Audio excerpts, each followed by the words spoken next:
حضرت ابو بکر صدیق کا زمانہ تھا تو ایک شخص ملک شام کا رہنے والا، بڑا قرضہ چڑھ گیا اس پہ،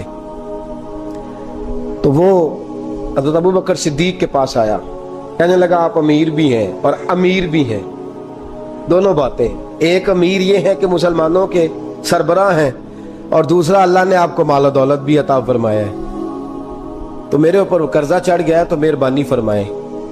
وہ کہتا ہے حضرت صدیق اکبر نے میرا ہاتھ پکڑا، گھر کے اندر لے گئے، باہر سے دروازہ بڑا اعلیٰ تھا لیکن گھر کے اندر گیا تو چارپائی بھی کوئی نہیں تھی، کھجور کی چٹائیاں بچھی ہوئی تھی، کھجور کی چھال کی، اور وہ بھی پھٹی ہوئی۔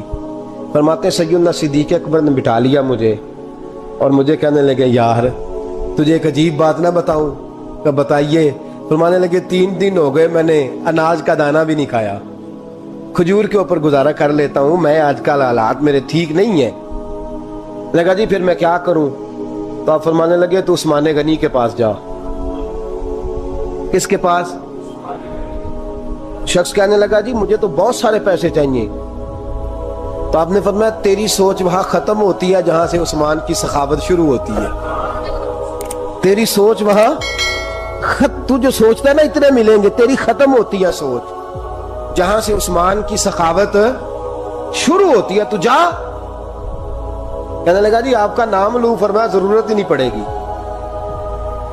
جی میں ذکر کروں گا کہ مجھے امیر المومنین نے بھیجا ہے۔ فرمایا ضرورت ہے، صرف اتنا تو جا کے بتانا کہ میں مقروض ہوں اور رسول اللہ کا نوکر ہوں صلی اللہ علیہ، اتنا بتانا کہ مسلمان ہوں، مصطفیٰ کا غلام، بس، اور کسی اضافے کی ضرورت۔ کہا جی وہ دلیل مانگیں گے؟ فرمایا عثمان خیرات کرتے تفتیشیں نہیں کرتا، عثمان اللہ کی راہ میں دیتے ہوئے تفتیشیں 10 روپے دینا اور 100 بات سنانا فقیر کو، تک تو نہیں نا، 10 روپے اور 100 قسم کے تانے نہ دے تو میاں چشم پوشی کر جا، تجھے کس نے اجازت دیا ٹٹولنے کی، پھولنے کی اور کرودنے کی؟ یہ حال اگر تیرے ساتھ کیا جائے، رب اگر تجھے ٹٹول کے دے تو تیرا کیا بنے؟ رب کریم اگر تجھے ٹٹول کے دے کہ پہلے بتا نمازیں کتنی پڑھی ہیں، سویرے اٹھتا ہے کہ نہیں، تو تیرا کیا حال ہوگا؟ تو ٹٹولتا پھرتا ہے 10 روپے دینے کے لیے۔ حضرت عثمان غنی کی عادت نہیں، وہ شخص کہتا ہے میں چلا گیا، پوچھتا پچھاتا دروازے پہ پہنچا، دروازے پہ دستک دی تو حضرت عثمان غنی کے اندر سے بولنے کی آواز ہے، اپنے بچوں کو ڈانٹ رہے ہیں، کہتے ہیں او یار تم لوگ شہد کے اندر، دودھ کے اندر شہد ملا کے پیتے ہو، خرچہ تھوڑا کم کرو، اتنا خرچہ تم نے بڑھا دیا ہے، تم دودھ کے اندر دودھ بھی میٹھا شہد بھی میٹھا، ایک چیز کھا لو، کو بیمار ہو 2 چیزیں استعمال کرتے ہو۔ کہتے ہیں میں نے کہا ابو بکر تو بڑی باتیں بتا رہے تھے، اور اس قسم کے کئی واقعات حضرت عثمان غنی کے ساتھ ہوئے، وہ تو بڑی باتیں بتا رہے تھے، اور یہ آدمی دودھ شہد سے لڑائی کر رہا ہے، اور مجھے کئی 1000 درہم چاہیے، دینار چاہیے، مجھے دے گا؟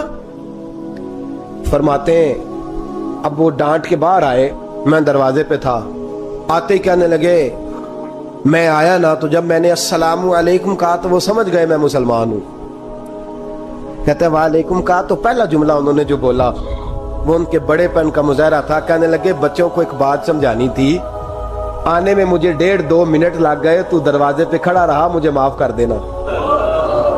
بڑے لوگوں کی بڑی باتیں، بڑے لوگوں کی بڑی باتیں، اتنا بڑا قد ہے اتنا بڑا اخلاق ہے۔ کہنے لگے تجھے ایک بات بچوں سے کرنے لگ گیا تھا، تجھے انتظار کرنا پڑا، ذرا درگزر کرنا۔ کہتے ہیں پھر انہوں نے دروازہ کھولا، جو اس وقت ان کا ماحول تھا حویلی کا، ڈرائنگ روم کا، جو بھی، مجھے بٹھایا۔ کہتے ہیں میرے لیے جو پہلی چیز آئی وہ دودھ کے اندر شہد ڈال کے وہ لائے۔ کہتے ہیں میرے دل میں خیال آیا گھر میں جھگڑا کر رہے تھے، مجھے پلایا، اس کے بعد کھجوروں کا حلوہ آ گیا۔ کہتے ہیں میں نے کہا بچوں کو کہہ رہے تھے ایک میٹھی چیز استعمال کرو، میرے لیے 3 آ گئی ہیں، 3 آ گئی، عجیب شخص ہے۔ کہتے ہیں میں لیکن ابھی میرا تصور جمع نہیں، میں نے کہا اتنا تگڑا نہیں جتنا حضرت ابو بکر نے بتایا ہے۔ کہتے ہیں کھلا پلا کے نا پھر پوچھنے لگے کیسے آئے ہو، کیسے آئے ہو؟ تو کہتے ہیں میں نے کہا کہ جناب میں مجبور ہوں، آج بہت سارے لوگ ہیں نا جن کے پاس کسی کی بات سننے کا ٹائم ہی نہیں، کہتے ہیں موٹی موٹی بات کریں، آخری۔ حضرت عثمان غنی پوری کھلا پلا کے کہنے لگے کیسے آنا ہوا؟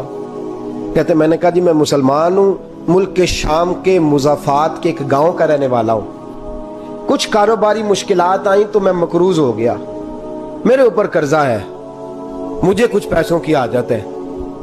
فرمانے لگے میں نے کچھ پیسے کہا، انہوں نے ایک آواز دی تو ان کا غلام آیا ایک اونٹ کے اوپر لدا ہوا سامان لے کے۔ کس کے اوپر؟ اونٹ کے اوپر۔ کہتا ہے مجھے 3000 اشرفیوں کی ضرورت تھی، میں نے بتایا نہیں 3000 چاہیے۔ اونٹ آیا تو حضرت عثمان غنی کہنے لگے اس اونٹ پر تیرے لیے، تیرے گھر والوں کے لیے میں نے کپڑے بھی رکھوا دیے، کھانا بھی رکھوا دیا اور 6000 اشرفیاں بھی رکھوا دیے، تو پیدل آیا ہے تو اب اونٹ لے کے جا۔ کہتے میں نے کہا حضور اونٹ واپس کون کرنے آئے گا؟ کہنے لگے واپس کرنے کے لیے دیا ہی نہیں تو تحفہ ہے، تو لے جا۔